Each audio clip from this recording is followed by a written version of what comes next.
Hello, everyone. Happy Saturday. I'm glad to be here with you.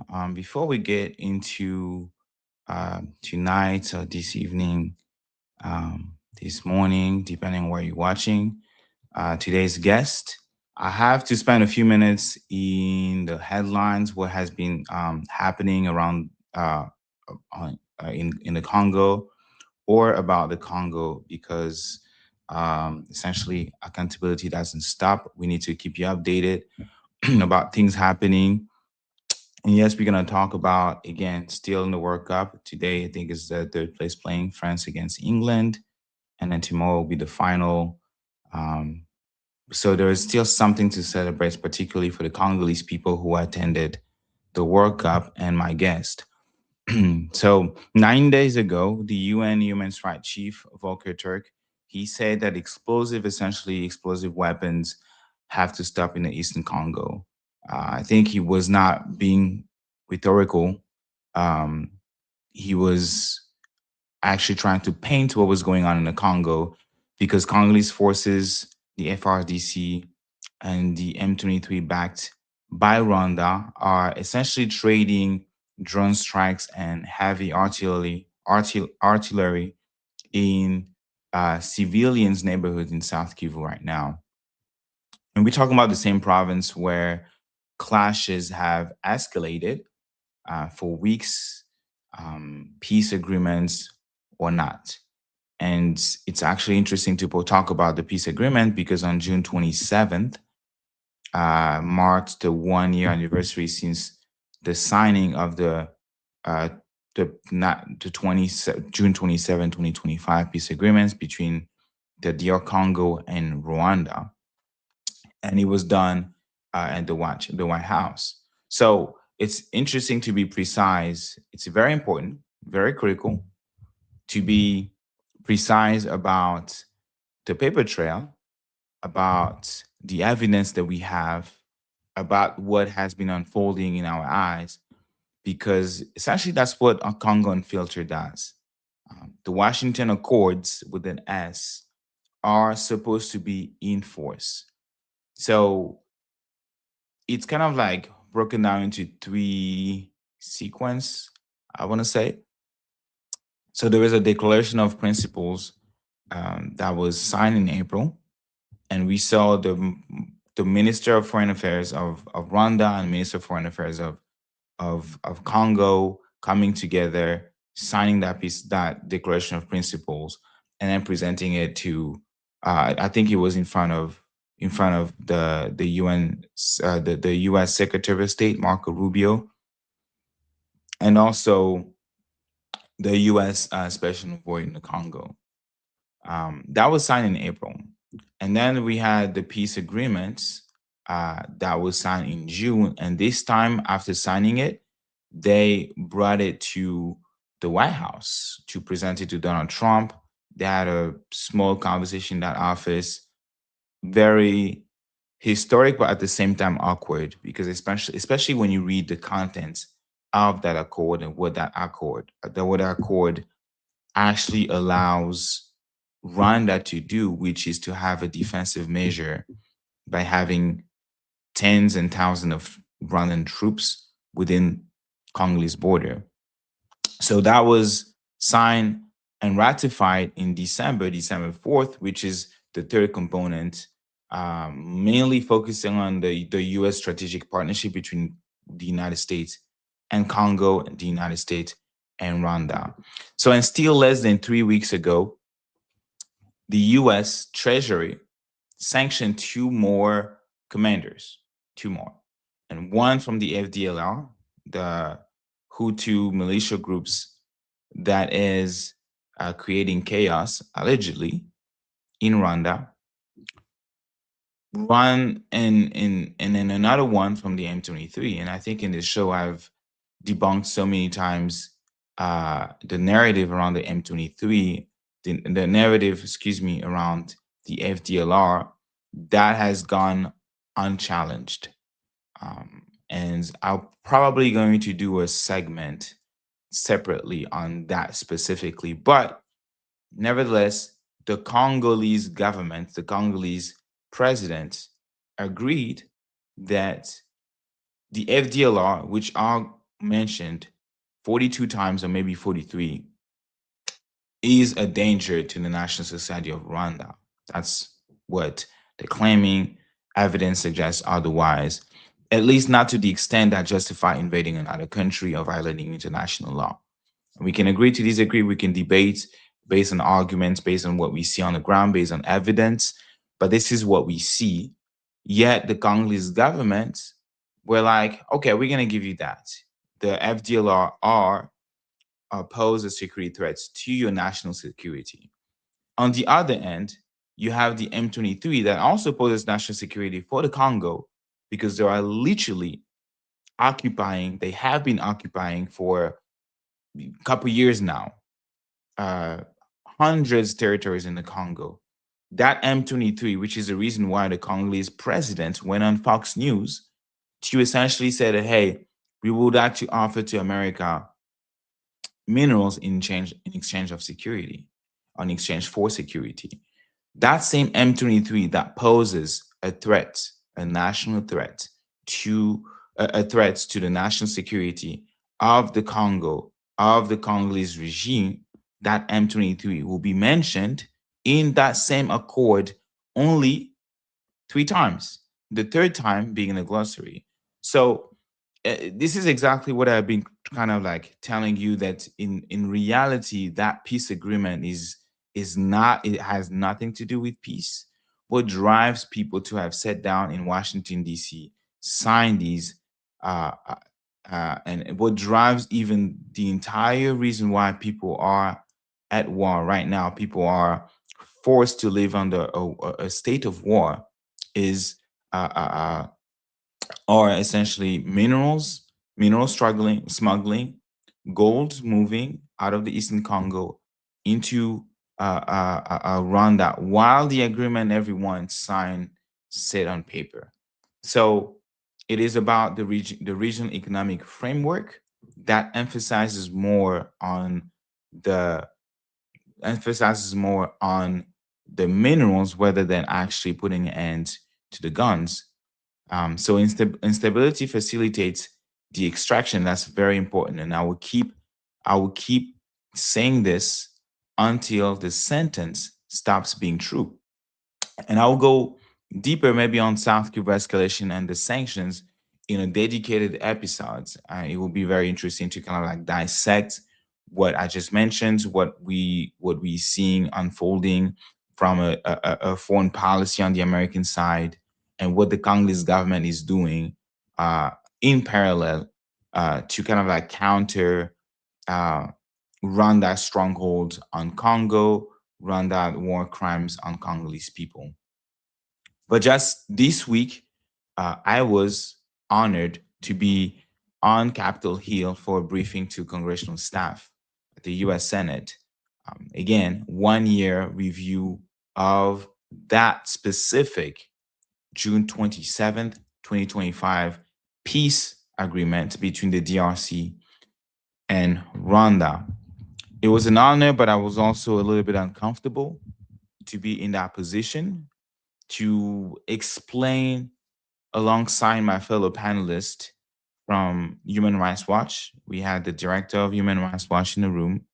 We had the director of operation of Panzi Hospital, who was created or founded by the Nobel 2018 Nobel Peace Prize, Denis Mukwege, Dr. Denis Mukwege, and also a survivor advocates, Bertha, that I met.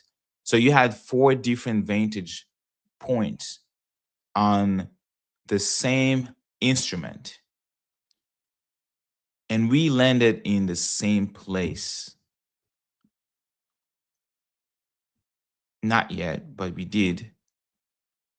The Washington Accord produced something real, and we have to be honest. Like, I don't mind criticizing, providing my analysis on things, different perspective. But something that I have to recognize is that these Washington Accords with an S, including the Declaration of Principle in April, the June 27, 2025 peace agreement signed in June, And then the REIF, the U.S. strategic partnership signed between the Congo and Rwanda on December 4th, that produced something real. It essentially produced the very first American witness bilateral security architecture between Kinshasa and Kigali in over decades. And I think it's important to say that for far too long, the US has been kind of like watching other people do that. So that was something I would say historic. I'm not going to lie to you. But we need to measure it against its own text. And the record in that area is uneven. The security piece, the CONOPS concept of operation for that is supposed to end support to the FDLR. So the CONOPS is a program essentially that is the intention. The intent here is to disarm the FDLR militia group.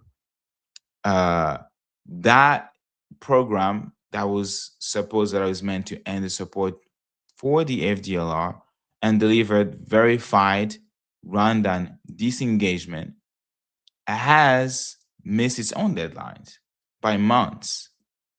And 13 months in, the expanded verification mechanism still hasn't completed a single independent mission on the ground. And that's also another fact. The M23 still holds Goma and Bukavu and Bunagana and Walikali and all these areas.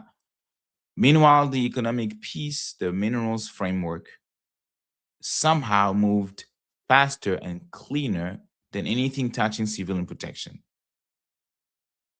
And I say that in that room in the US Senate, and I will say it again here on this show, that the Congolese people don't lack resilience. They do not. They simply don't. The Congolese people lack justice. The Congolese people don't like peace agreements. We have had so many of them in the past 3 decades.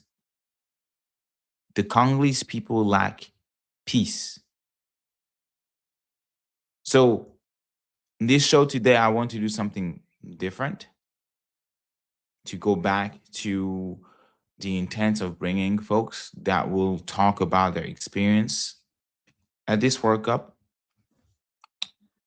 Not because necessarily the war stops for football, and it doesn't. And I will never pretend that it does. As a matter of fact, I always find segment a way to connect the World Cup, to connect the events that millions of people went through, experienced, witnessed, watched, to what is still happening back home, what is still happening in the Congo. But I'm bringing football, I'm bringing World Cup because for one summer,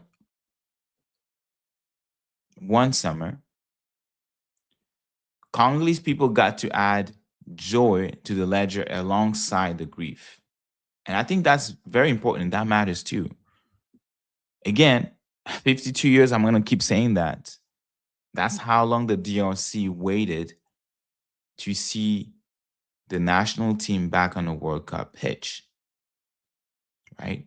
Since 1974. And it finally happened. And when it finally happened, it didn't happen in Kinshasa. It happened in bars in Brussels, living rooms in Maryland, in group chats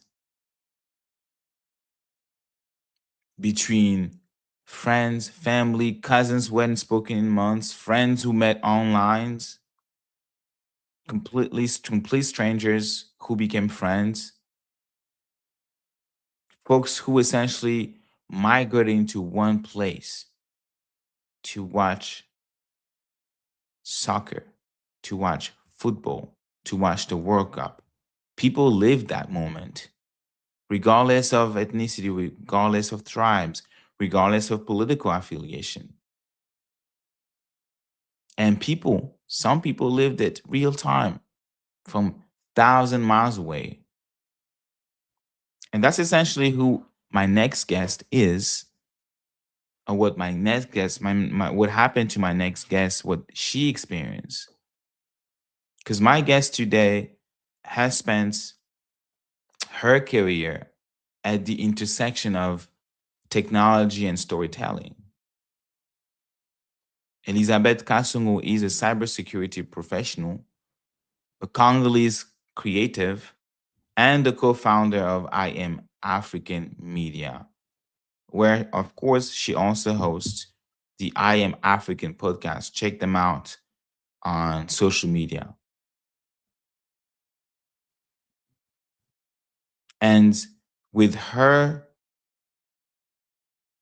baby, with her business, with I Am African Media, she hosts the African podcast, which is exploring identity, culture, and sports through a unique African lens. It's important to also mention her credential, her education career. She holds a master's degree and she spent that same eye for systems and story capturing, something most of the football coverage missed entirely this summer. The energy and impacts of African fans on the ground and around the world. She had the privilege to work directly with the Congolese ambassador. So I bring her perspective on Congo Unfiltered, and we talk about the World Cup through her lens. So stay stay tuned here, and uh, I'm gonna show you what she had to say about the World Cup.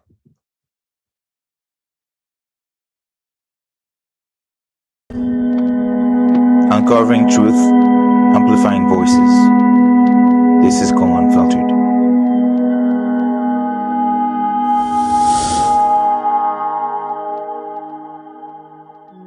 Elizabeth, welcome to Congo Unfiltered. This is the first time that you join us. How you doing? I'm good, thank you. How are you? I'm good. I'm good. Thank you. And thank you for having Before me. we get to the our conversation, I want the people, our audience, to understand the person that I am hosting today, that we're hosting today, to understand you, who you are, what you have actually built. So, in your own words, can you tell us about yourself?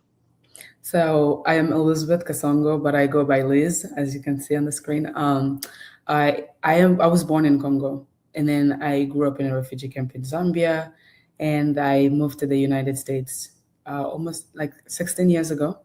So I've been in the United States for a long time. Being here, had the opportunity to go to school, have my bachelor's and my master's. It's all technology related, cybersecurity, and I've always been someone that likes to talk about things that I'm passionate about. And so I and my business partner, we came up with the idea of a podcast because I've been so passionate about like sports.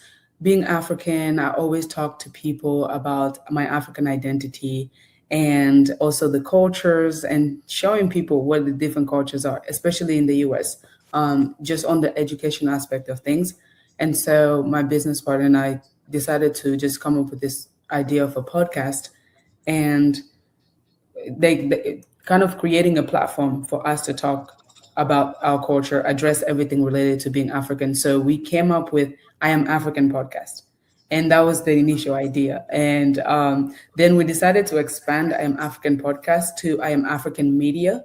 And that Mm. would be our umbrella because we want to have different initiatives. We are both very passionate about education and creating opportunities for young Africans, especially young Congolese in our community.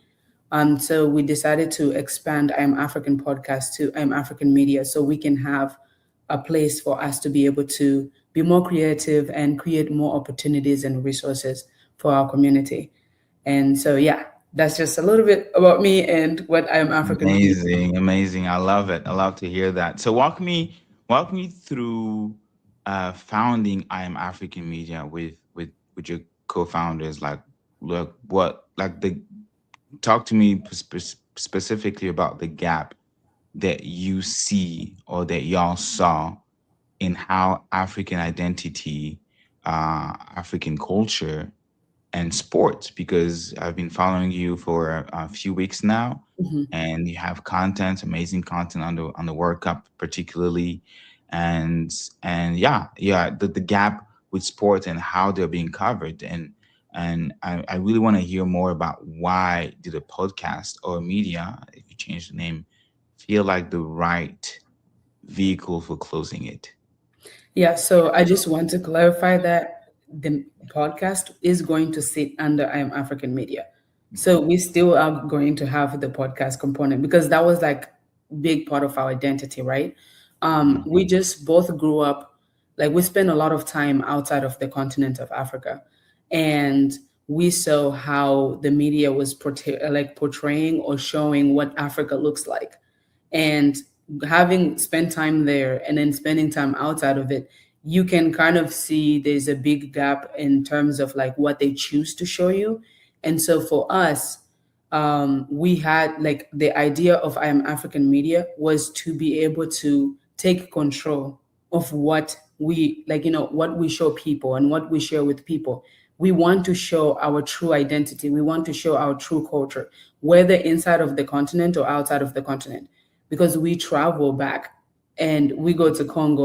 Last year I was in Zambia, I was in Congo, and I stopped in Kenya. So the things that people get to see is only like the poor and the struggles and everything else. You don't get to see the infrastructure. You don't get to see where people are succeeding.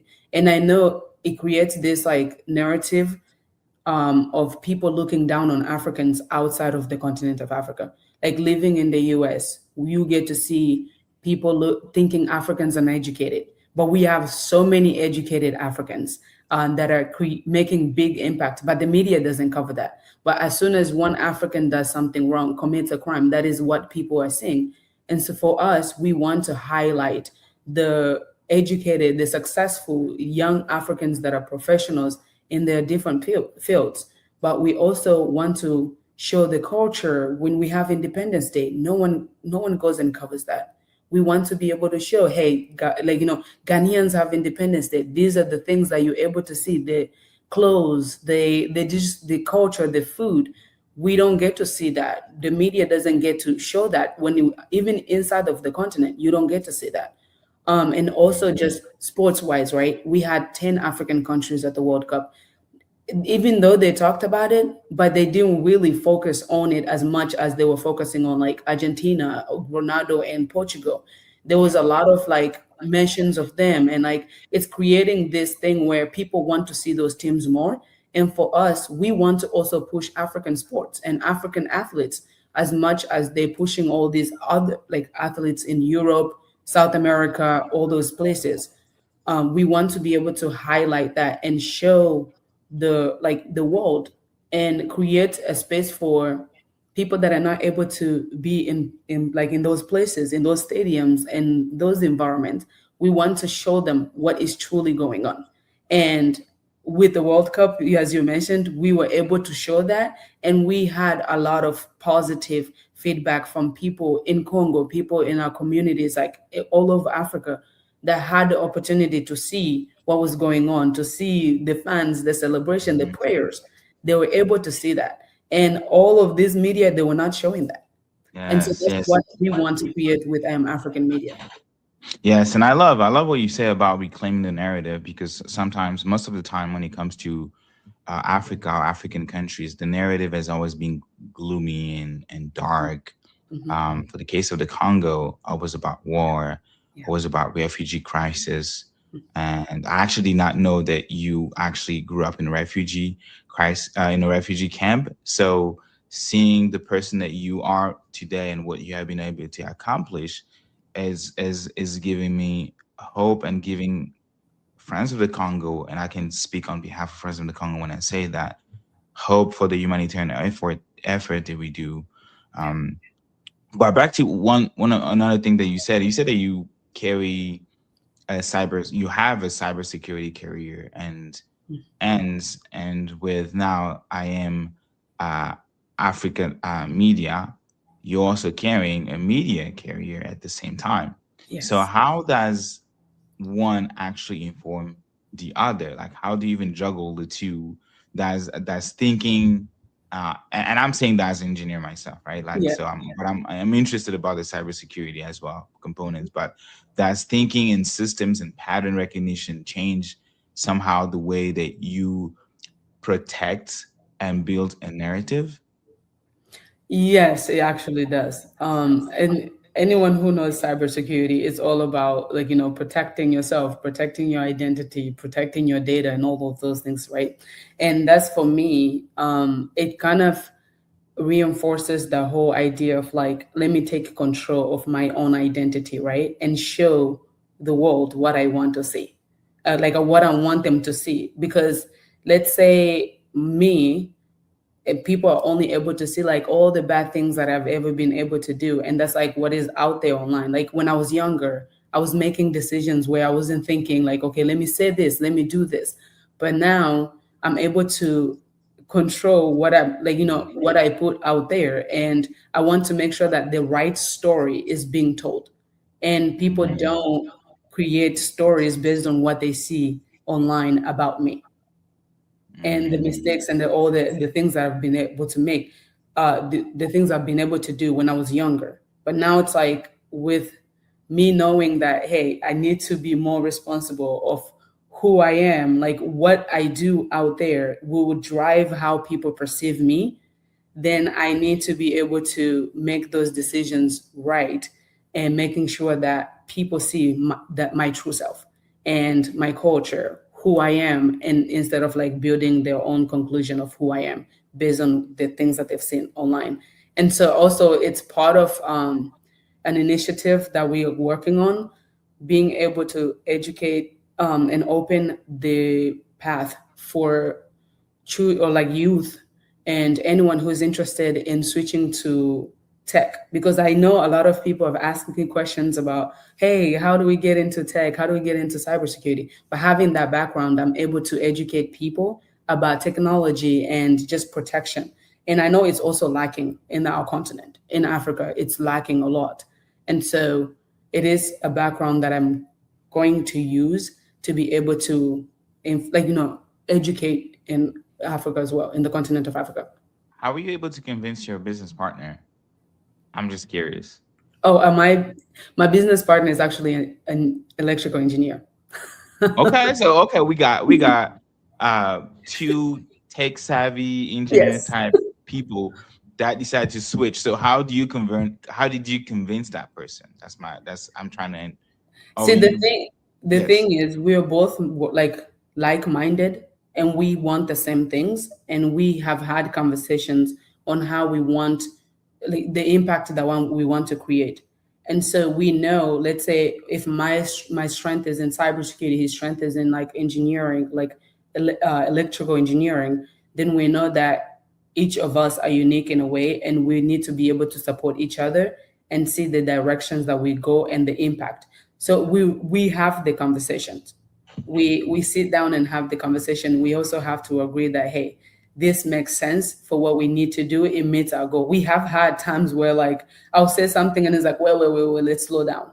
Is how is that going to how is that going to benefit what we are trying to do? How is that going to meet our goal? And how is that going to have an impact on our community? So there's conversations. It's not like an easy, oh yeah, I'm going to do this. Yeah, let's do it. It's a lot of conversation, and you have to, of course, show the person the benefits of what you're trying to do, and the overall impact. I would love to pick your brain because I love your setup. I love the way you do your podcast. That's the dream. Right now, I have a boring setting, but like the way you do it, professional with like a note cards with like, I'm like, dang, she's prepared. I only doing with the means that I have. So, but I see the work that you're doing. I recognize, I acknowledge it. I commend you for that, and we can only like make sure that you being seen. So, folks, if you're watching this, please make sure you check out Liz podcast. We'll make sure that to attach her handle when we are post when you're gonna be seeing this. So in the caption, you'll be seeing the handle. I am African podcast. So, the question though, when you say that the podcast explores identity, culture, and sport. Mhm. And you say that through African lens. What Mhm. does that really mean in practice? What um what story gets made on your platform that wouldn't get made anywhere else? Mm. That's a really good question. That's a Yeah. really good question. I really appreciate that. Mhm. So when we talk about identity, right? We all go through identity crisis at some point, right? Yes. When you live in the side of the continent of Africa, like we see with the xenophobia situation in South Africa, South right? Africa. Yep. Africans are struggling to find an identity in a different African country, but we are still in the continent of Africa at the end of the day. Regardless Mhm. of where you are, your true identity remains where your original roots are. And so when we have these conversations about identity, we want to highlight the issues that we face with our identities, whether inside of the continent or outside of the continent. Because no one talks about the fact that when you leave Africa, you go somewhere else and you live somewhere else, and then you go back in Africa. No one talks about the experiences after you go back. Like for Mhm. me, my first time back in Congo, I recognized some things, right? But people didn't look at me as a Congolese person. They looked at me as an American person at first. Wow. And then Okay. they realize like when I speak the language and I'm able to relate to them more, that's when like, wow, she's like one of us. And like, because when you leave, you learn the new environment and you start to sound different. You start to pick up a lot of like the dialect, and the way you carry yourself changes a little bit. So when you go back, Mhm. they recognize those patterns because they spend so much time around each other. They're able to see how everyone behaves. But So when you you go, came back as an outsider, even though you were born in the I was Congo, born, even though yes, you're Congolese. That's interesting. I correct. haven't been back in 13 years, so Yeah. I'm getting ready to have the culture shock, even though I'm coming back to my culture. So sorry, go ahead, keep No, going. no, no, it's okay. We literally a lot of people experience that, but no one ever like shows that or talks about that. And when you don't talk about it, you don't prepare other people that are ready to make that step. And so that's Mhm. why we talk about it on the podcast, because we want to prepare people. When you go back, it's not going to be the same way that you left it. There's going to Your neighborhood will not look the same way that you left it. The friends that you had are all grown, their lives have changed, the dynamic is going to be different. But people don't talk about that. So when you go back, you're like, oh, I'm going here, and like you get there, you're like, whoa, what happened? But we are trying to prepare people for that step when they do make that step. And then the culture part is just showcasing our culture in the way that educates people on the different African cultures. When people think about Africa, they think it's one country. It is a continent with 54 countries. Even in one country, there are different tribes. So each tribe has like different celebrations and all those things. So we talk about, like, we end up talking about our cultures and how they're different, but how also they are similar. And then the sports. The sports is African players have a big impact in any sport that they play. And no Mhm. one talks about that. No one focuses Mhm. on their successes, on their impact. They focus on the star player, and the star players always end up not being African unless you are DJ Drogba or Samuel Eto'o. Like you make it big, and you score and make the Europeans or the South Americans or the Americans happy. Then they'll stop pushing you. We saw a prime example of this in the 2026 World Cup when the US had a player of Nigerian descent, Balogun. When he was going to be absent, they felt that impact of, if he is not present with us, we are not going to perform the same way. So they made the very, like, every step possible that they needed to make sure that he was present.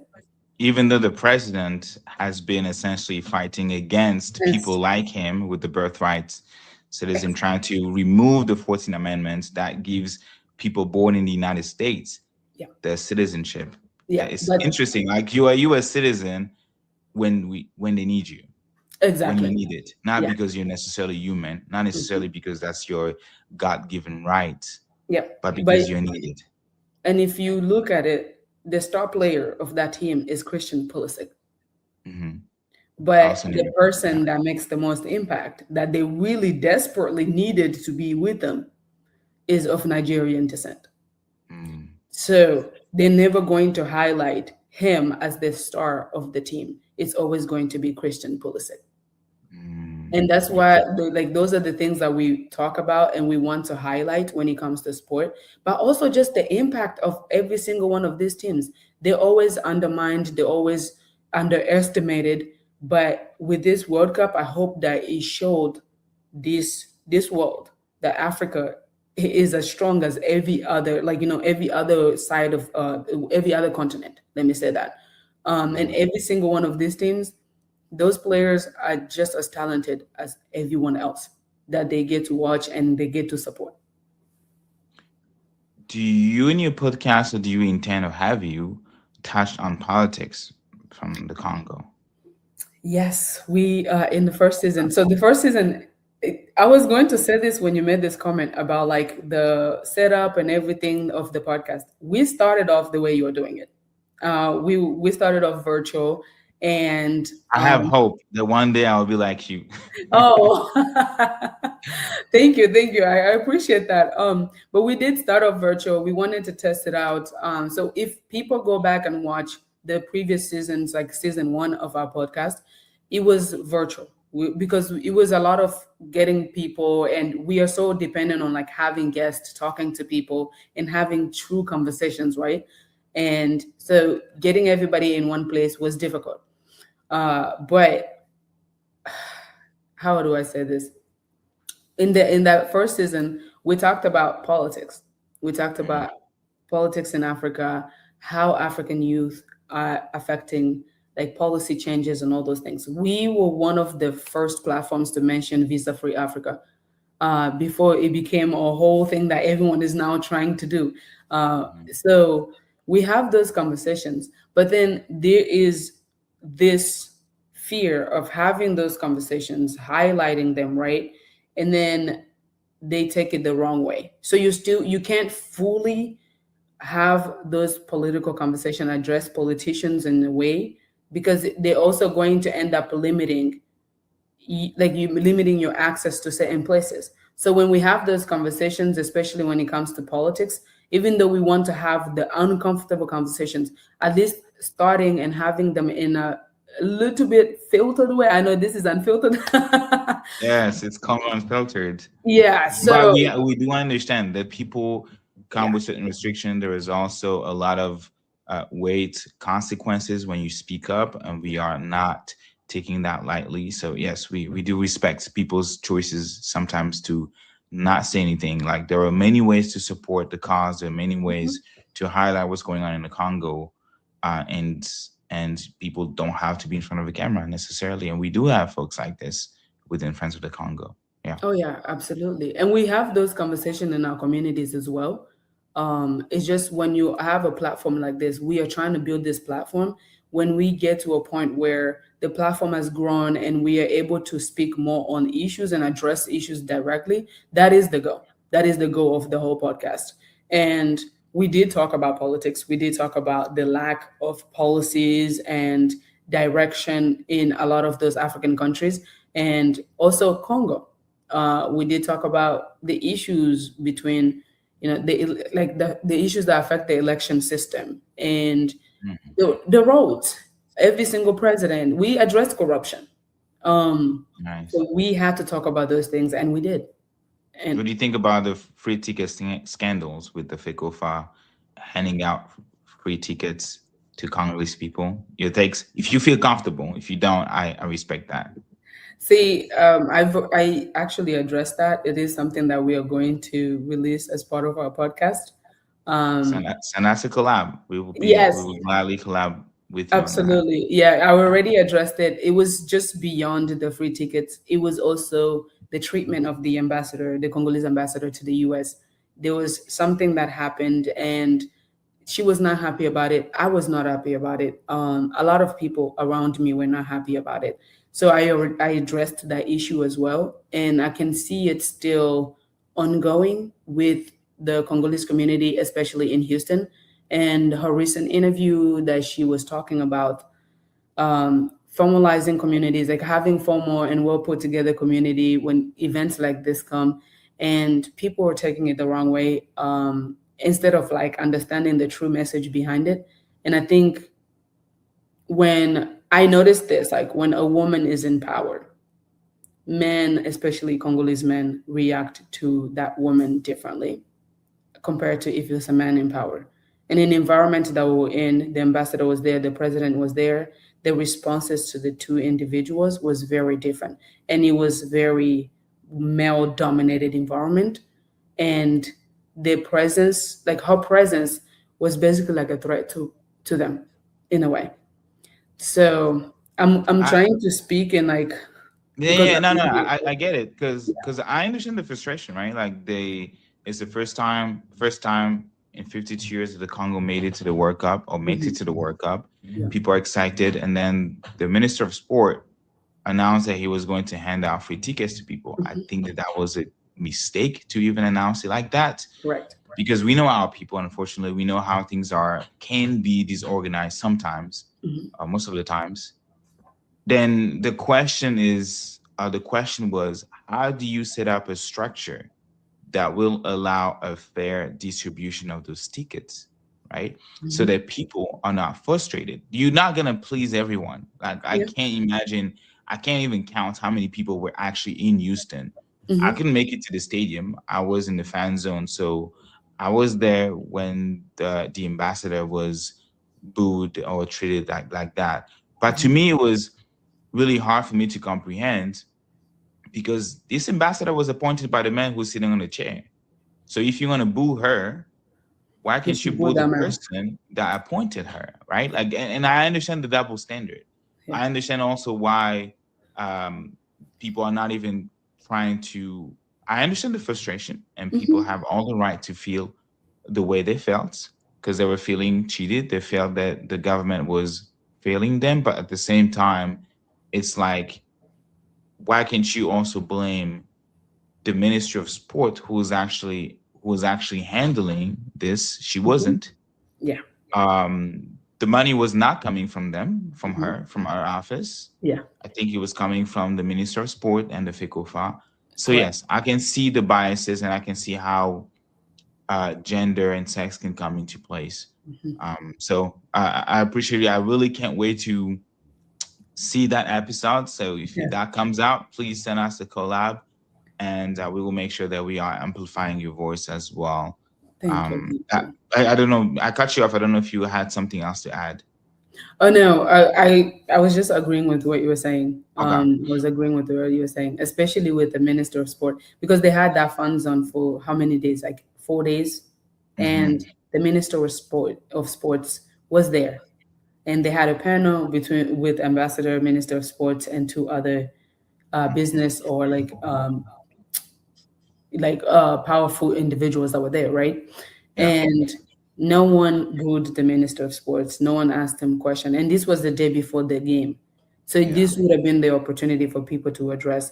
To Um, actually express the frustration to the right exactly, person. Exactly. exactly. But waiting Yeah. the day of the game after the team just had such a historical time, like moment, and they're coming here to celebrate that historical moment with you, and you choose to be negative and you choose to be disrespectful, and a lot of them were very condescending in the way that they went about things. But at the same time, like you asked a question, like how would you properly distribute, or like how do you structure that distribution of those tickets?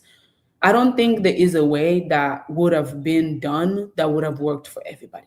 Someone was Exactly. always going to be upset. And they went about it the best way that they could.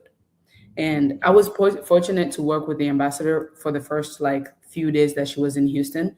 And I got to see like the things that she was doing, her presentations to the media, the fashion that she was choosing to highlight Congolese, the Congolese culture. She was I saw those some of those booths, some of those tables were amazing, and I took some exactly. photos. Yes. Exactly. And so her like people forgot about everything that she did when she was here, or speaking highly about Congolese people, being in places where people are uncomfortable being, but forcing people to talk about Congo, to pray for Congo. And I was there at Joel, what do you call it, Lakewood Church, when Joel Austin was praying for the team and the Congolese people. She put herself in the position to go to that church and say, I know, like, I know a lot of people don't really appreciate this environment, but I'm going to be there in that environment to talk, to get them to talk about my country, to talk about my people, to pray for my people. And people will never talk about that, right? They only focus on the ticket situation. And there were people here that knew each other. They were put in places to distribute the ticket. They made the decision that benefited the community to their best, like to the, to the best of ability, right? Just because everybody didn't get tickets, they were counting tickets. The United States has like 10,000 Congolese people. Even if they had 5,000 tickets, there were 5,000 people that were going to complain, but the tickets was like over 1,000, just a little bit over 1,000 tickets, and you needed to distribute it within the whole United States and make sure that you bring Congolese people that were not able to come.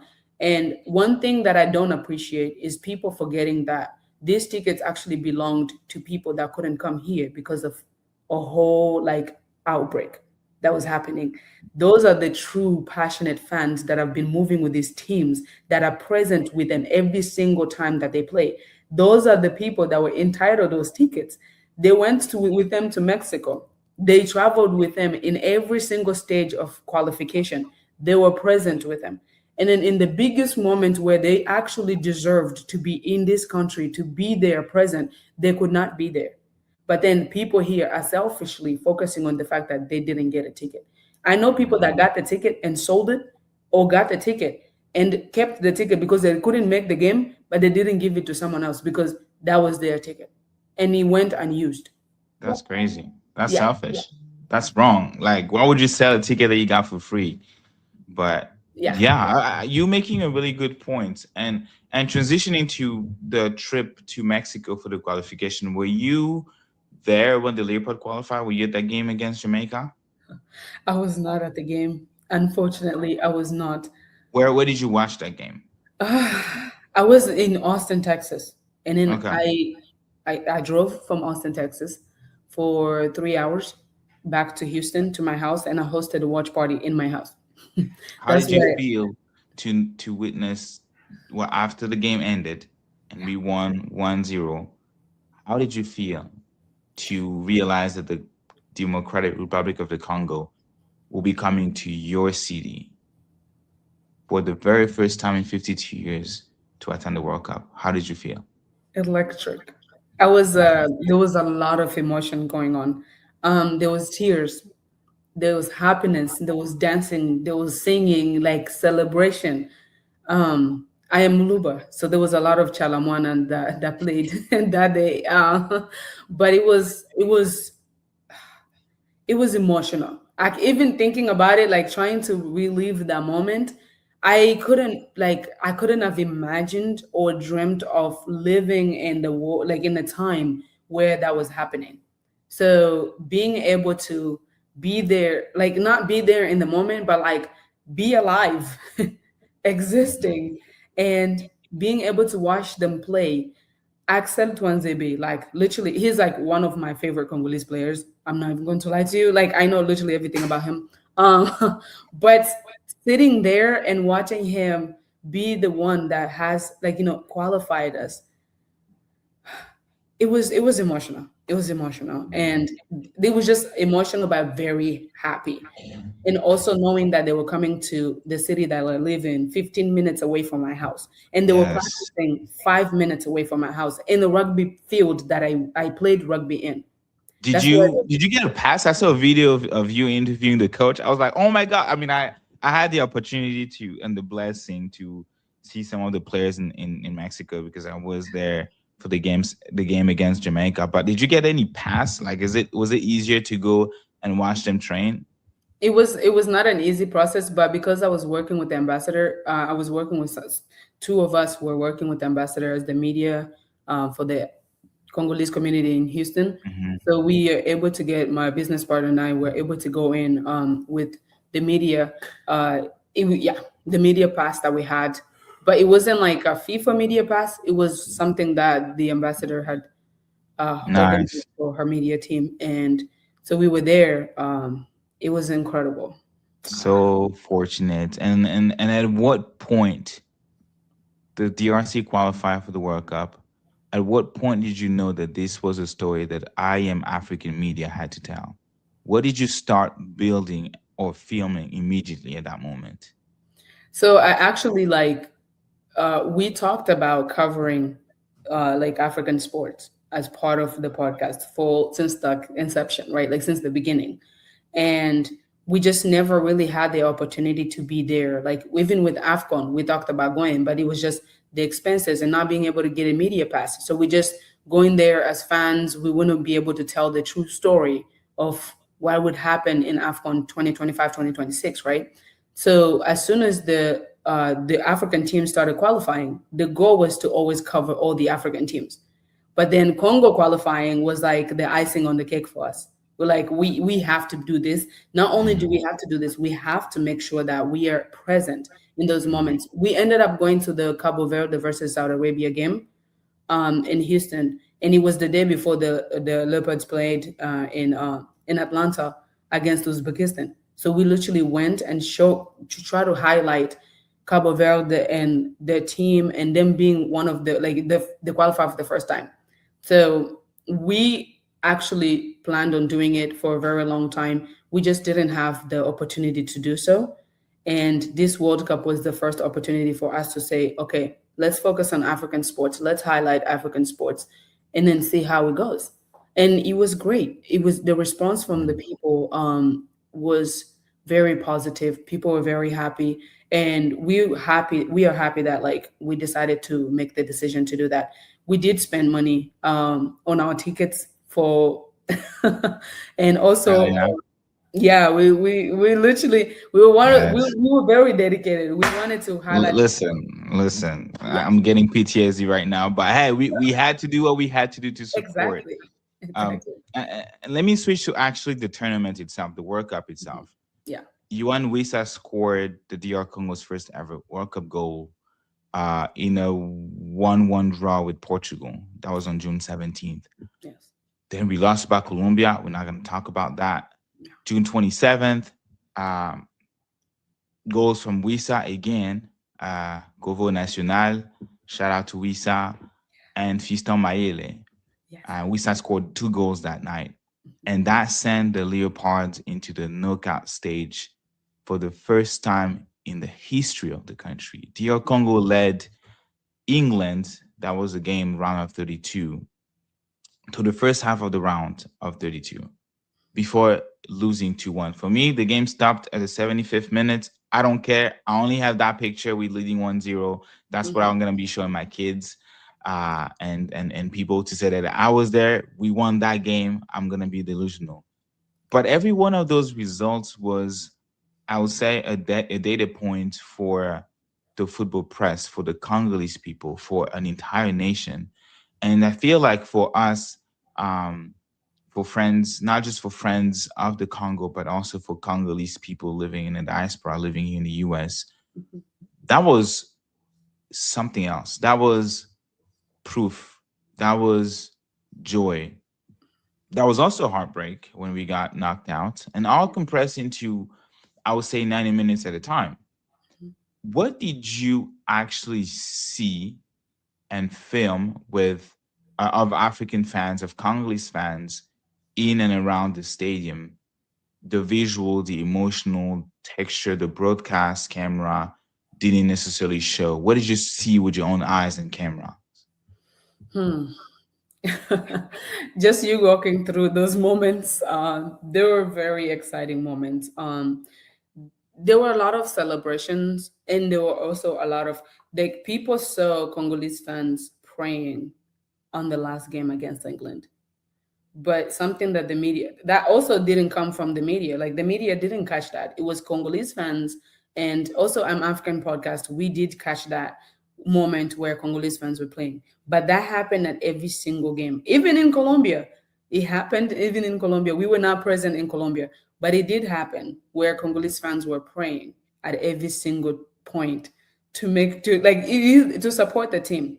But also there was a lot of music, there was a lot of praying, or singing and dancing.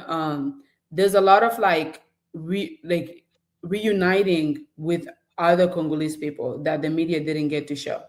Um, there were Congolese people from all over the US. Some people came from Canada, people came from Europe, right? And the interactions between those communities, we were able to catch that, which is something that was not displayed by the media. It was, they were focusing on the key moments. If there's a goal, then they'll turn to the Congolese fans, quick celebration. But we were there present for all of it. We were one of the loudest. I lost my voice every single time I went to a game. I lost my voice, and Yeah. they were loud. And in the environment in the stadium, when they show the game, it makes it seem like it was the Portuguese fans that were loud, it was the fans from Uzbekistan and everyone else, the Colombians. No, Congolese fans were louder. If anything, in Mhm. that Portugal game, the whole stadium was red. It looked like it was just Portuguese fans. They were not Portuguese fans, they were Ronaldo fans. Ronaldo fans, yeah. And if Ronaldo, because Ronaldo was very quiet in that game, they seemed to be very quiet because they were nervous. Oh, wow, Ronaldo is not going to do anything. And he didn't do anything. But Congolese fans, because we were doing something, this is our first World Cup in 52 years. We are so happy to be there. We scored our first goal, even it was an equalizer. We We're scored just there to vibe. We're just to vibe, just to have fun. the And then we music, won. all levels, exactly, like that was a win in our books. So the Yeah. celebration afterwards, like the singing, everyone, like the fans that were not, that usually do that, are the ones that left, that stayed in Congo because they couldn't come here because of the Ebola outbreak, Mhm. all the restrictions, right? But the fans that were present in Houston, in Atlanta, they did what they needed to do, and the media didn't show that. Mhm. But the dancing, they said no drums in the stadiums. That's fine. We didn't need drums. Congolese fans' hands are louder than the drums. Mhm. And those are the things that we were able to capture, being there present in those moments that the media wasn't able to. And if given the opportunity every single time, we are going to show the world what African fans look like, what African people look like, the stories that the media will never be able to tell you. With a records of 10 African teams at this World Cup, Mhm. where do you situate the Congolese story inside that larger continental moment? I mean, I'm talking about to competition, I'm talking about to solidarity. Where do you think that story is? The Congolese story. Hmm. Hmm.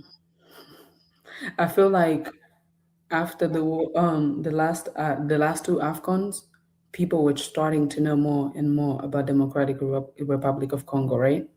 Hmm. Now, after this World Cup, and actually after the 2025, 2026 AFCON, we made a statement. This World Cup, we made an even bigger statement. I think people are going to be scared of Democratic Republic of Congo. Everyone in the group for the AFCON 2027 is scared of the Democratic Republic of Congo as much as they're scared of Portugal and Argentina. I think we are becoming like Congo, and Congo is becoming one of those countries. What people used to think Morocco was, what people used to think Egypt was, what people used to think Senegal and Cameroon and Ivory Coast, Nigeria, Ghana, now people are thinking Democratic Republic of Congo. That story has been building, and I appreciate Sebastian de Sabro because his presence, him coming and taking over this team, has helped us develop as a team, as a country as well. And now people know about Congo, and it's incredible that we are one of the richest countries, right? We have all these resources. No one really knows us from that, right? And now the world is knowing us in our country and Congo through the sports lens. And it doesn't matter, even if it's sports that people know about Congo. I think the story is just going to get better. And in Yeah. 2027, it's even going to get better. In 2030, everyone is going to be scared of Congo in a Yes, good way. nice. So the World Cup is almost over. We have 8 days left. The Yeah. finals is set to be in July 19th. So we can say, and we out. So the World Cup is now boring. Congo is Yeah. no longer there. Yeah. World Cup is behind us. Yep. AFCON 2027 qualifying start in September of this year. Yes. What do you hope changes uh, uh, about the diaspora showing up next? I feel Like, like mhm, with the, so it, I mean, like the Congolese diaspora, yes. What's I your feel, hope? I think I am hoping that we are able to unite and work together and not wait for moments like the World Cup to finally like reunite Congolese people. I think we, I hope that everyone is like, this opens their eyes, right, to how big our country is, Mhm. and how incredible the Congolese community is. We're able to put our differences aside. And like, even the whole ticket situation, people were able to put that once you're inside that stadium after you pay your money, you're not thinking about the money. You're thinking about the moment. You're thinking about Mhm. celebrating and all those things. I feel like my hope is that people will forget about these things, all the negative that the negativity that's going on. They try to overshadow our incredible qualification moment and like the history that we made with the whole Ebola situation. They try to overshadow with like, putting all these restrictions, and that didn't do anything for our Mhm. people. And I hope that the passions remains the same. The support remains consistent, even if people are not able to fly to Africa and be present in those qualification matches, even at AFCON itself. I hope that they're able to work together as communities to have watch parties, to have any kind of like events that will show support and also unite our communities. What is your message to a young person, whether it is in Bukavu, Bunagana, Lumumbashi, Kasai, Kinshasa, or even the diaspora, who wants to build a media platform like yours?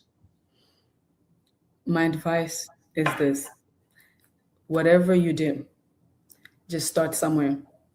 I The idea of I Am African podcast started 4 years before we even shot anything. It was something that was started, sat on because of fear of, is anyone going to listen to me? Is anyone going to even care?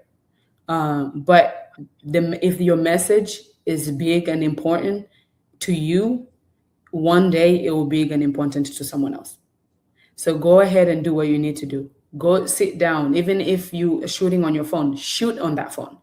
Get it going. Start somewhere, and someone out there will see it and they will realize how important it is, and they will show support. And also reach out to us, right? Reach out to Friends of the Congo, reach out to I Am African podcast. We can work with you to help you get to where you need to be. That's why our initiative with I Am African Media is going to be helping African youth. We have contact, we have friends that are social media and like content creators, very successful, hundreds and hundreds, thousands of followers on social media platforms, right? We know people because they started somewhere. We watched them start somewhere, and now they are doing it big. It's never too late to start. And also, whatever you do, you are always going to offend someone. Someone is always going to not be happy about something that you say. But if you have to say something to deliver your message, to make sure that people know what you need to tell them, go ahead and say it. The right person who wants to truly learn and listen will listen to it and they'll learn from it. But whoever is not ready to receive and learn, they will get offended. But that's not your goal is to get to those people that want to learn and also listen to what you have to say.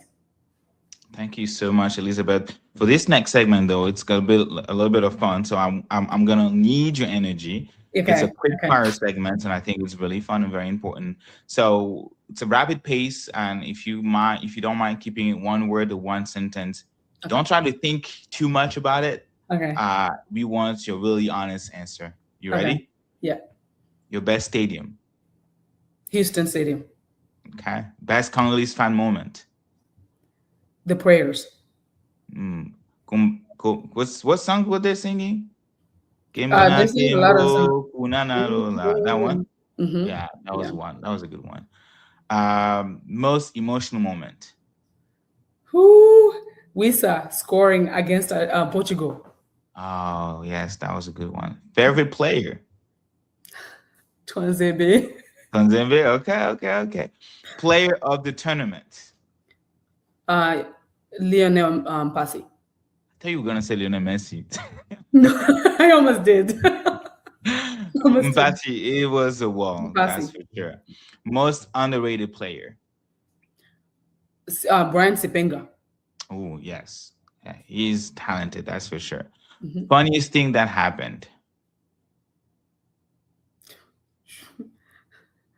Ooh, this is a tough one. Funniest thing that happened. Oh, Ronaldo not scoring any goals against Congo. Ronaldo not scoring a goal against Congo. Yes, Listen, hey, we eat goat. In Congo, we eat goats. we We eat give goats goats when you want with to get married. We eat goats for fun, for wedding parties, and we end up eating goat on that day. So that goat was nowhere to be found. One thing you will never forget. Oh my, one thing that I'll never forget. Mm. It's the whole experience, to be honest with you. I don't think there's one thing that I can pick and say, okay, I won't forget this moment. It's just actually no. One thing that I'll never forget is seeing the players when they arrive at the hotel wearing Mm. those suits. The outfit, yeah. With a I will leopard never, print. yeah, the leopard print. Yeah. Everyone wanted it. Everyone did the AI version of it. I will never forget being in the moment where they walk in. I could like it took me a while to process that it was actually happening, not the dream. Yeah, Wow. that Wow. moment for sure. Nice. Are we making it back to 2030 World Cup? It's going to be in Spain, Portugal, and Morocco, I believe. Are we going there? Oh, absolutely. All Congo is right. going to be there. All right. Well, thank you. Oh, I have one more question. One word to describe this World Cup. One word. Unpredictable. Unpredictable. Okay. All right. Who's your goat? I have another question I need to know. Who's your goat? My Ronaldo or goat. Messi? Oh I'm no, neither. Neither. You cannot make me choose between those two. Neither. I'm My goat. teasing you. My goat is Who's Didier Drogba. did you talk about your goat? Okay. All right. Well, Liz, thank you so much for this time, for your time, for your moments, and I appreciate us connecting. And I think that's the power of social media. We connected, and I was like, we should meet up. We never had the opportunity to meet when I was in Houston, in Atlanta. I apologize, but I think that we definitely onto something to build. I'll be looking at your podcast. I'll be enjoying them, and if you want us to amplify your voice, amplify your podcast, feel free to send us collabs. But I appreciate again for your time. Of course. Thank you. Thank you for having me here. And I've actually been following you a little while, like before the World Cup, and I've seen what you guys are doing. And General Cost, I hope that like if there's any way that we can be of support or however we can support with anything that you guys doing, any of your initiatives, please feel free to reach out to us. I really appreciate you creating this platform and also just amplifying my voice and the voice of a lot of people that are not able to speak for themselves. So we truly appreciate the work that you're doing. Thank you so much. I appreciate it. Yeah. All right. Thank you.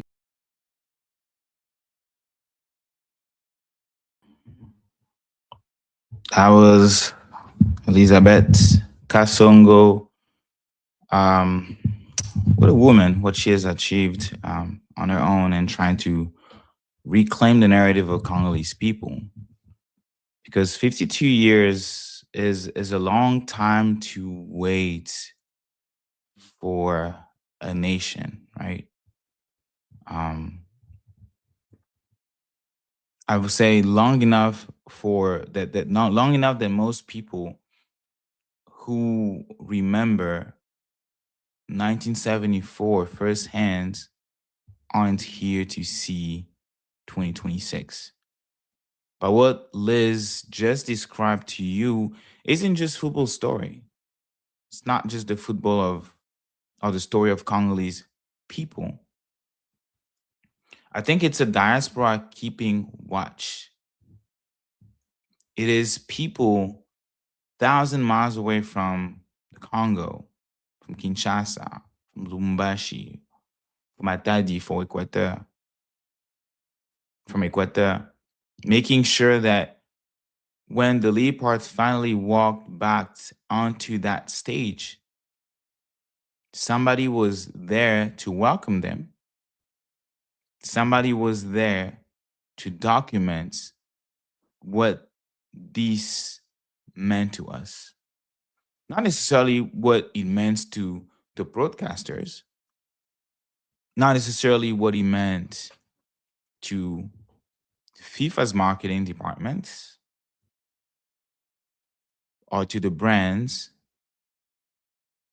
but what it meant to Congolese people, the common people of the Congo, people who have had very little to celebrate together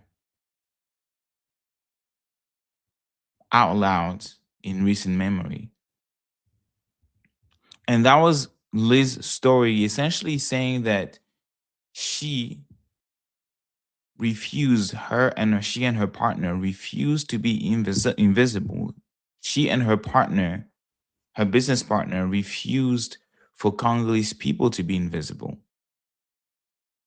And that has been the motto of Friends of the Congo as well, by doing this podcast, by amplifying the voices of the Congolese people, by sharing with you people's stories that won't make it to the mainstream media.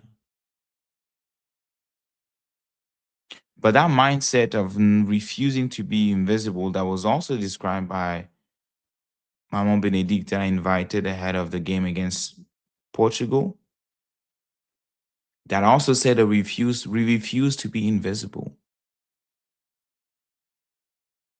That story or that line applies to the boardrooms and the briefings as well.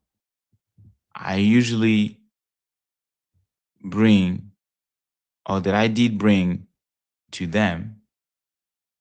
It applies not just to sport, and it also applies just as much to the stadium. So, folks, I am encouraging you to go find I Am African Media. They are on Instagram. I Am Africa Podcast, literally one word, I Am African Podcast. And you can see all the information that you need on the profile.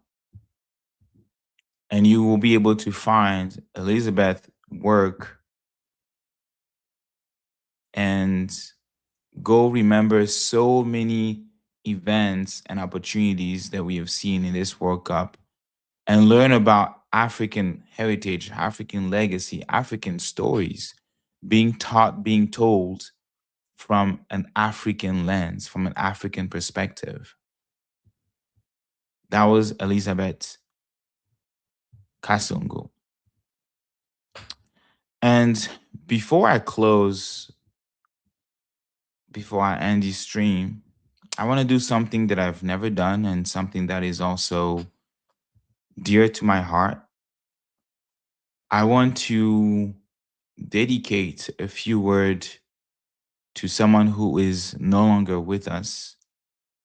So it is personal. He was a friend, and his name is Glapouge Gamode, we call it. And those who went to Oregon State with him, those who study with him, those who work with him. He was a brilliant, vibrant young man from Liberia. And long before many people knew me, Gaetan,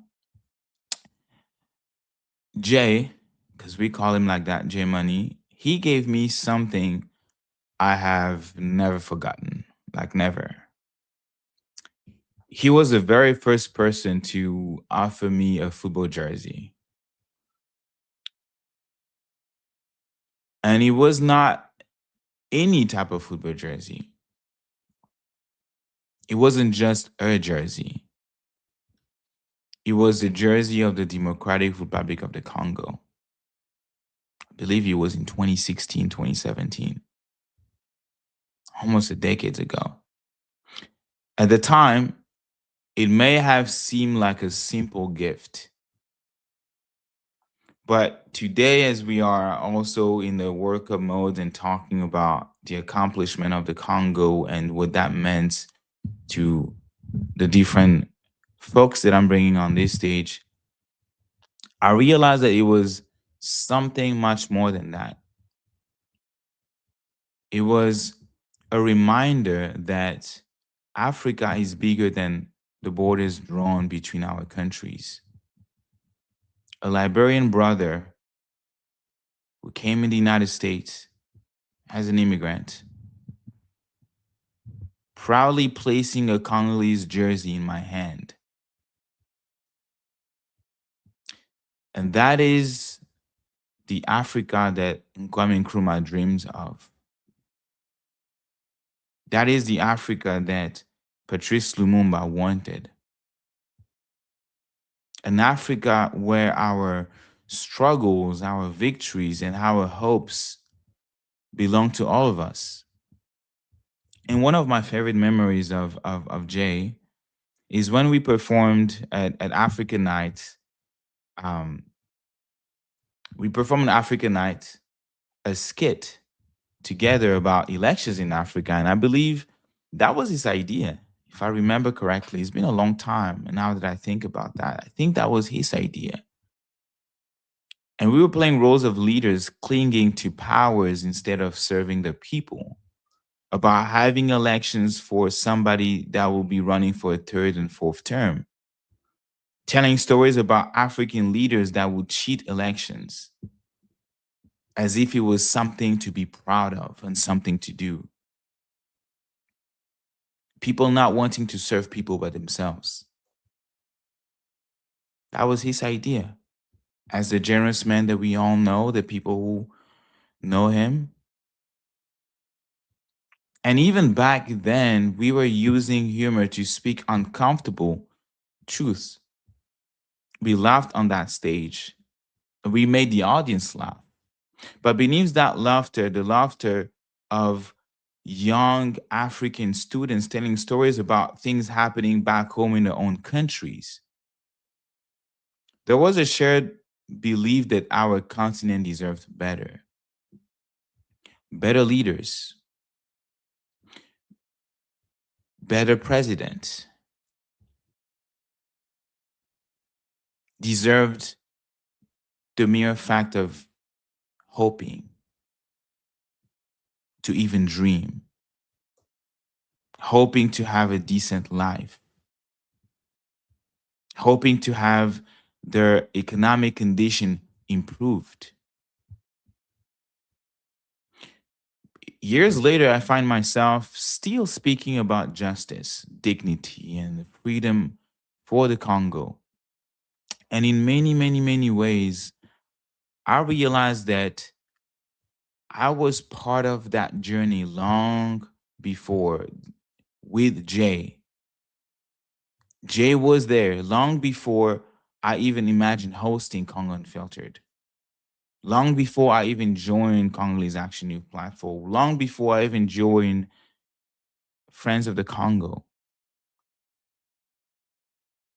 Jay kind of like said that, hey, we are here in the United States. We can still somehow raise awareness about what's going on in our home countries. We did that through skit back then. And today I'm doing this through this program. So he did encourage my love for football. He was a pride Barcelona fan, just like I am, a pride also African. So he encouraged my love for football, my pride in being Congolese, and my belief that young Africans could use their voices to challenge justice. And today is a day, unfortunately, he's resting. It's today that we are. That he's getting buried as we speak. And it's interesting because tomorrow millions of people, if not billions, will be watching a football game, the final of the World Cup. And I will be thinking about him as a proud fan of Barcelona, seeing Messi and Yamal facing each other, Argentina versus Spain, and knowing that these guys that I called friends, these guys that I went to college with, that I studied, will also be watching, but he will have first seat in heaven. So I will think about that moment. I will also think about all the weekends that we spent talking football, laughing, and dreaming and believing that Africa's best day was still ahead. So, my brother, Jay, thank you for the jersey. Thank you for the memory. And thank you for reminding me that solidarity really, really, really does not stop at national borders. May Liberia and Congo continue to stand together. May Africa produce more sons like you. And may your soul rest in peace. Thank you.